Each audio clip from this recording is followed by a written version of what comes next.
Okay, this is a recast T'Challa video. It's just going to take a second to get to that. I'll begin with a clip here where people in Ukraine trying to escape aren't being allowed to, and others are being prioritized over them. The color of their skin has everything to do with it. There's been a lot of segregation and racism. It seems like there's a hierarchy of Ukrainians first, Indians second, Africans last. Did you hear what she said and the difference between these three groups? They're escaping. This video is 2 years old. It was posted on February 28th of 2022. So there has been a lot of segregation in that sense. And then amongst the communities trying to flee Ukraine, there's been a lot of violence. Now let's listen to what she has to say here. लोग सब Romanian border पे खड़े हैं, Romanian Ukrainian border पे around 500 to 600 बच्चे हैं. ये लोग यूक्रेनियंस को बहुत प्रेफर कर रहे हैं, यूक्रेनियंस को भी प्रेफरेंस दे रहे हैं, इंडियंस को 1 या 2 निकाल रहे हैं at a time. So this is the world. This is the world we live in, we share, and how it's being on the ground when it's moments to make a decision. I'm either going to save him or her. There's groups that I can save, and based on how they look, I will put into practice what I value. It's a lot like in the middle of a situation where an officer, like a cop, has to make that split second and his natural instincts come into mind. Do I value this human being enough to squeeze 5 ounces of pressure? Twice, 3 times, 4 times, 5 times, 6. Like, you can see and measure the level of value ascribed to a person based off of the little information that they have. A lot has to do with skin tone. A lot has to do with, but not why. I haven't gotten into why. I'm going to play more videos. News reporters are going to talk now. Just to put it bluntly, these are not refugees from Syria. These are refugees from neighboring Ukraine. I mean, that, quite frankly, these are Christians, they're white, they're very similar to people who live in Poland. These are That's a lot to break down. She said, just to put it bluntly, let me talk about what I'm trying to say. Now, to talk and mention a person's religion, by comparison, it means you're talking about why the other religions are of less value. No, these are Christian. What does that lean towards? We'll hear people do a lot of this during that period. Like, yo, these refugees are different. Well, you know what's makes them refugees? The war that's happening that they're trying to escape from, and that they're worthy of seeking asylum. And it seems that Europe, even though they're not an allied NATO nation, the Ukrainians were accepted very nice and easily in Europe. There's more. For us middle-class people, these are not obviously refugees trying to get away from areas in the Middle East that are still in a big state of war. These are not people trying to get away from areas in North Africa. North Africa. The big elephant in the room is white supremacy. What they call in Portuguese, in Italian, they call it supremacia branca. That's what it's called. If you want to mix it up and throw some languages up in there. And the way that these news reporters got here, I remember this guy.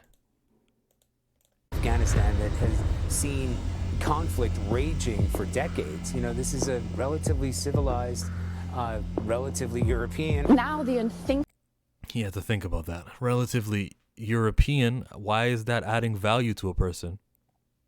What is so special about being European that is being worth noted? You know, the majority of people have 2 feet and 2 legs. That's true too. Why didn't you mention that?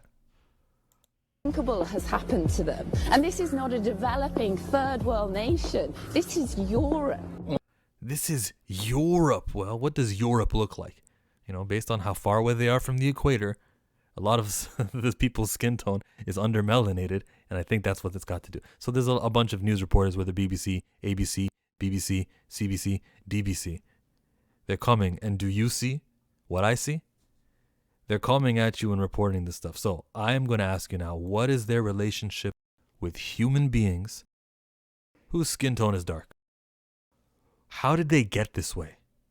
Because it's one thing if the only time they've ever seen for the first... Remember that moment in Winterfell? And I'll play it here. That moment where Missandei and Grey Worm is his name? And people looked at them like, yo, that's weird. Their skin is not like our skin. Something's strange about them. And they look, oh, that's what's strange. That's all. They're different.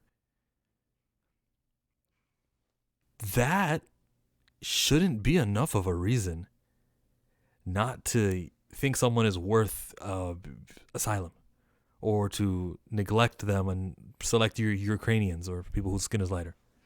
There's more to it. They were taught from their interactions and from exposure of the melanated type people from Africa and the Middle East. They were educated based off what they've seen, that these people are of less value. The access to their homes is through this little camera hole here, being filmed in their entertainment.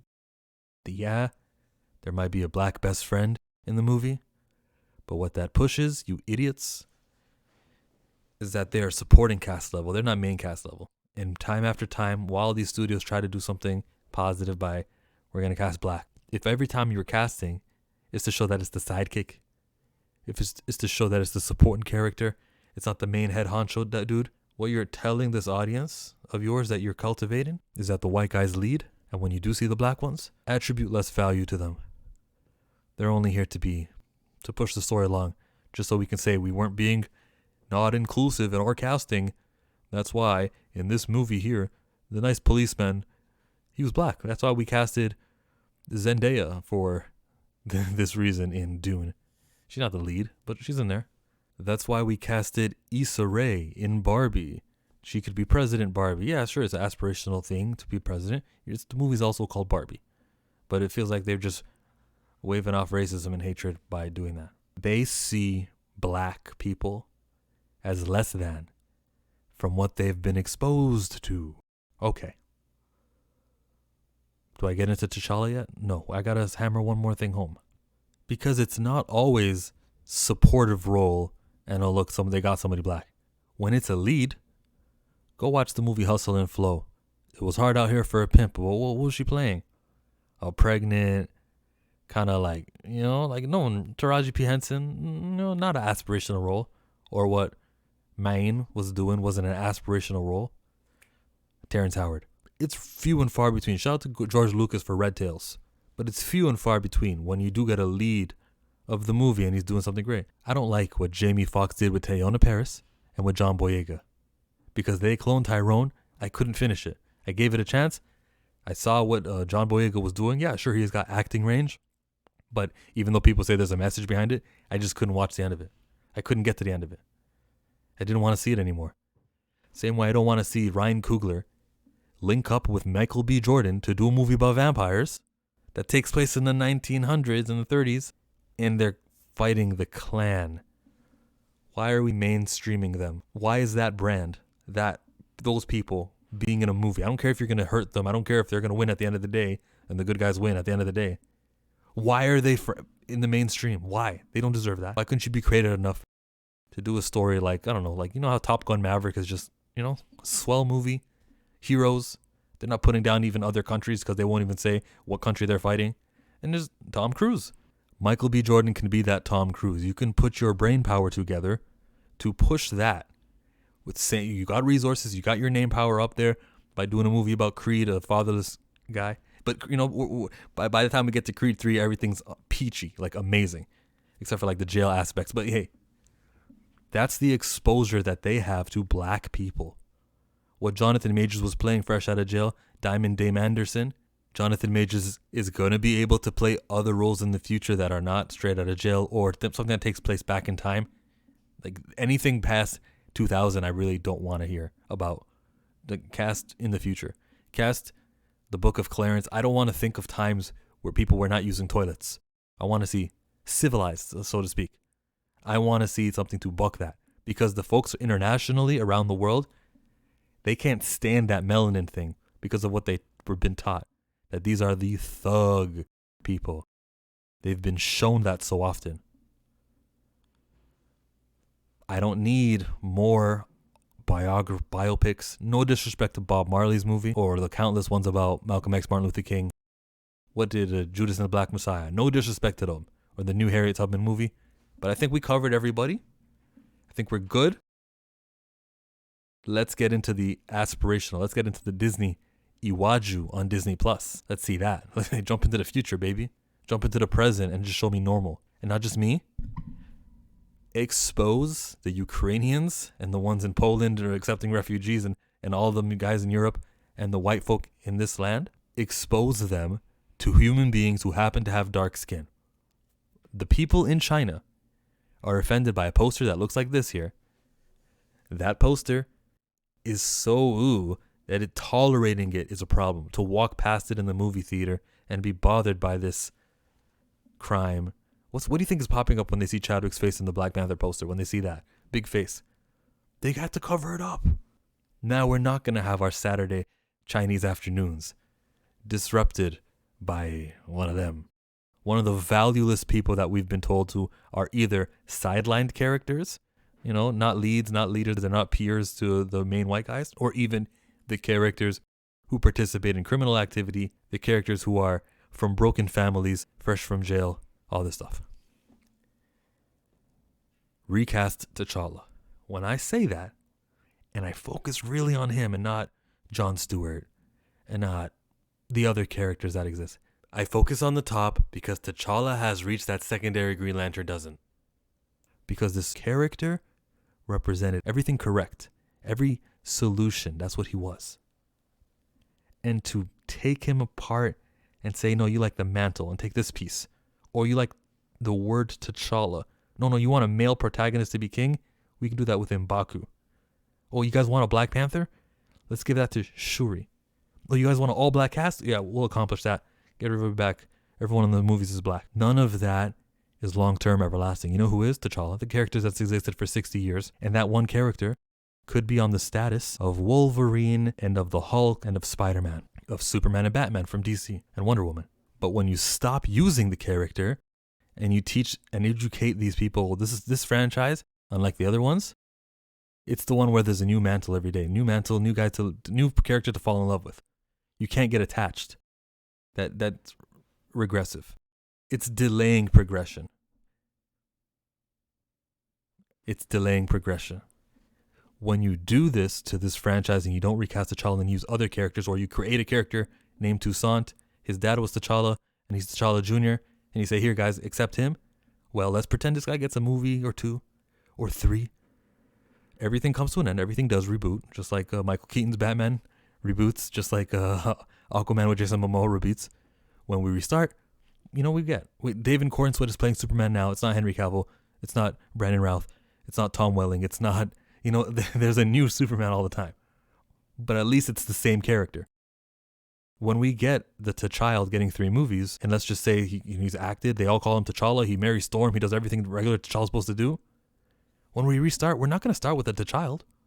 When this eventually starts over, when a cartoon comes out, when it's going to be real T'Challa, actual T'Challa, who is Shuri's brother, not Shuri's nephew. Let's do that thing again. The only reason this new character exists, and you're going to call him T'Challa, is simply because Chadwick Boseman died and you guys couldn't recast. And you're like, oh, this will appease idiots. This does not appease Chillmonger. Or do anything to fight and combat supremacia branca. It doesn't do that. What would is a constant perennial character who's always appearing, who the folks in Ukraine can humanize and be the folks in China who walk past the cinema and look at movie posters can humanize. So they can say, oh, I know who that guy is. Yeah, his skin is dark and I've been seeing him over the last few years. Rather than a new face all the time, new face all the time, new face all the time. Or I recognize the brand. Why not get everything? Why not maximize it? That's T'Challa.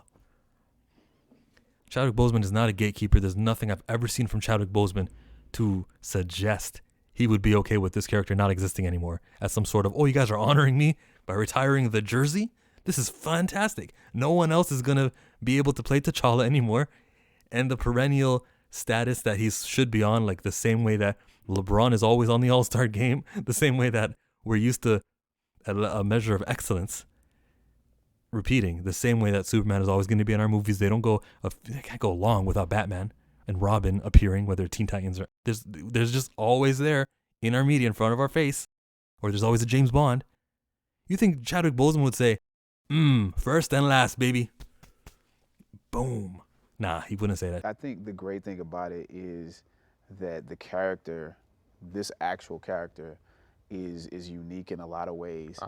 I can't think of another character that's like the leader of a nation and is a superhero at the same time. And you know, there are a lot of different ways this story can go, you know, in ways that they can do it. So I'm really just excited about how it fits into the bigger picture of what Marvel is doing. No woman, no cry. His brother, I'll play this clip right here. Chad was Chad. T'Challa is just a character. The role was far too important, and it was bigger than just one person because of the effect that it had on black children. Dude would have wanted to recast. He knows him. Actually, his brother knew about the cancer and Chadwick's secret illness before some of these guys in the studios knew. Let's be real, guys. You were interested in moving forward to another character, sure, because you ideologically believe woman good. That's how they think. I'm not saying don't fit Chillmonger into the anti-woman YouTube crowd. That is literally how they think. It came at the expense of black representation and combating supremacia branca. That's what it was coming at the cost of. Recasting T'Challa isn't a preference of Chillmonger because Chillmonger thinks, oh, this would be much better. This would be an enjoyable 2 hours. It's not a selfish, this would make my every 3 years going to the movies to see T'Challa again would make me happier. I don't give a fuck about me. I don't care about me. It's not about me. It's about racial progression. This is about healing. This is about combating negative shit. I see it because I recognize how great this character was. I know how much money the movie made. 1.3 billion. That currently right now is a top 20 movie ever. A top 20 movie that has ever happened. And his skin color is what it is. This character is worthy of repeating. He's got every financial incentive to do so. The second movie came around and made 60% of what the first movie made. This is a race issue. Don't come at me with, well, at least someone's black going to be on screen. At least an actor is going to appear and get paid. Yeah, Halle Bailey is going to get paid. Halle Bailey, you know, she played a mermaid. And it's good for her family and everything. It's good for her individually. Just like I said, F Chillmonger. F Halle Bailey. I don't care. Good for you. Oh, you're getting money. Good. Oh, it's going to make your career better. I truly don't care. I actually think that when we celebrate that the actors are going to make money and go places, man, I'm looking at it this way, and I'm looking at it like, actually, here's a good time to cut to this Twitter video on E.T. She represented so well. Come on. Us. She did. She sang well. She swam well. The effects looked good. She made people happy at the moment. She represented so well. Temporarily. This is not a perennial character. Ariel existed in 1989. We know what she looked like when Disney used her. We know how she looked like years passing. The Disney the Musical of Little Mermaid. Disney on Ice, Little Mermaid. Wreck-It Ralph, Little Mermaid. We've seen the Disney World version of Ariel who introduces herself time and time again. And we know what that looks like. She represented so well, says Sterling K. Brown. Temporary representation. This isn't the answer. There's every which way that they're trying to do this to satisfy that we casted somebody black to make everyone say the things that Sterling K. Brown is telling Halle right now, making her feel all gushy inside. You did not introduce something black in this world that is white. In the default settings is white people. You didn't do anything there.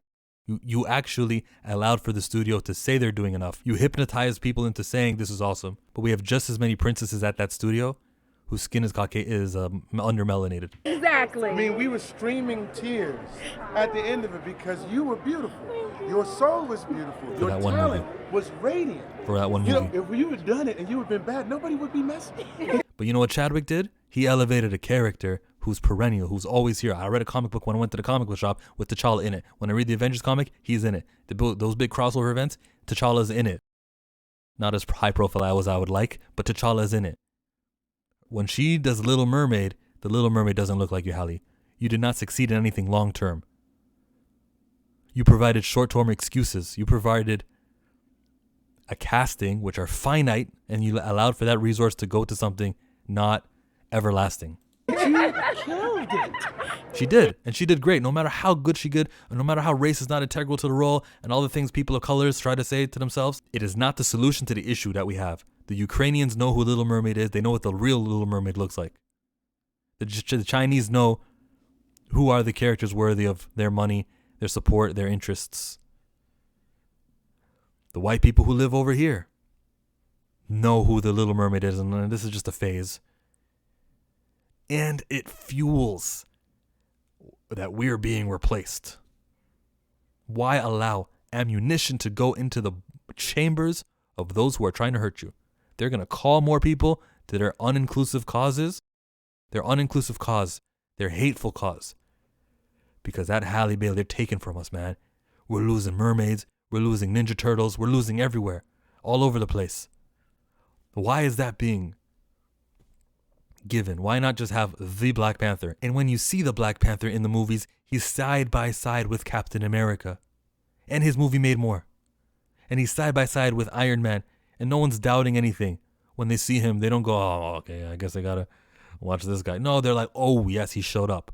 And look at all of the damage. Look how significant he is now. That was the change. That character. We didn't think that way when we saw Shuri.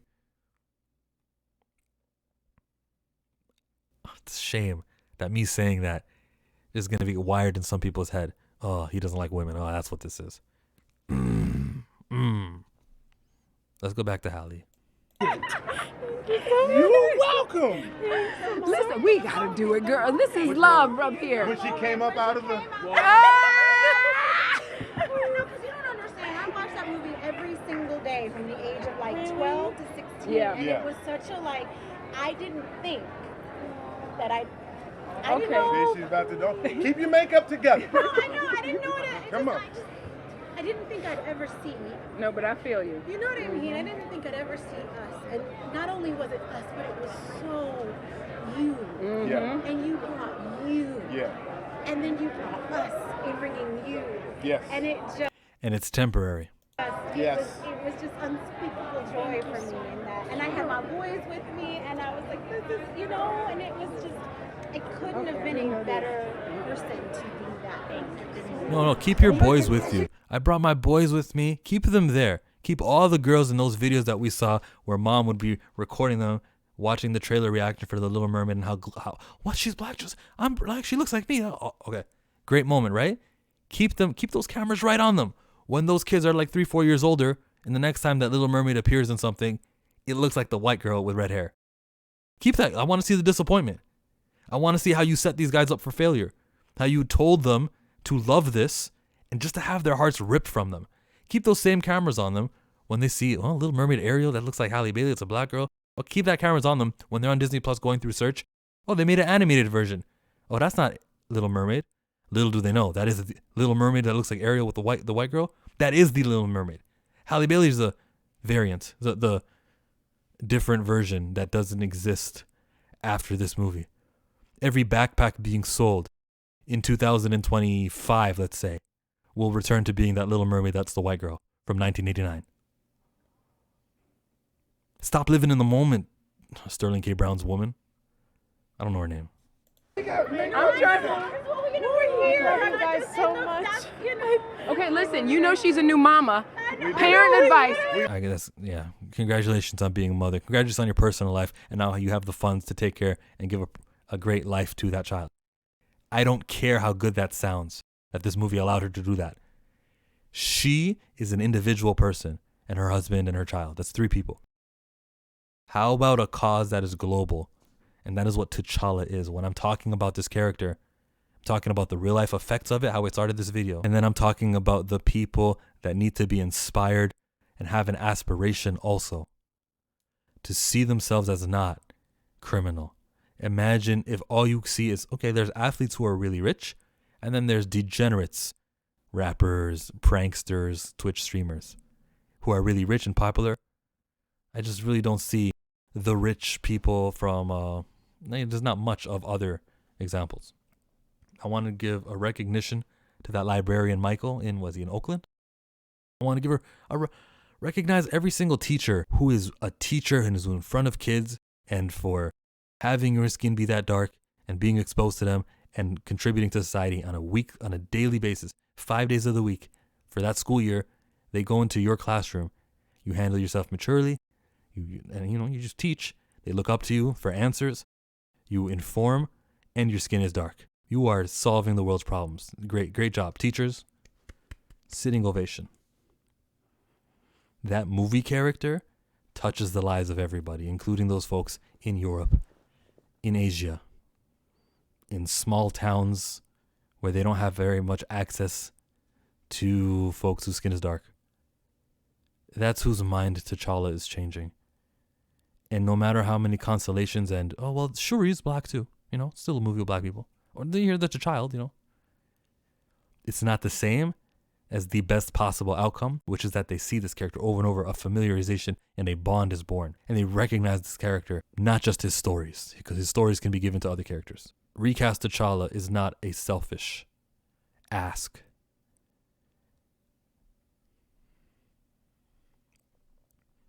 And that kid is not T'Challa, to child neglect. You don't get the long-term, everlasting benefits of representation with a stand-in substitute who we will not see again. Any resources going to him is the resources that is going to a character who won't exist again. There's no chance of them killing T'Challa again just to give the bastard, 30 years from now. I have this thing called foresight. Some people lack it. I don't live in the year of 2024 exclusively. Down the timeline, this is time right here, time. So it's 2020, 2030, 2040, 2050. Somewhere around here, we're going to get Black Panther movies with T'Challa, actual T'Challa. And I'd rather have, oh, T'Challa's back. The same way we're going, oh, Blade. Mahershala Ali's going to play Blade. Oh, Blade is back.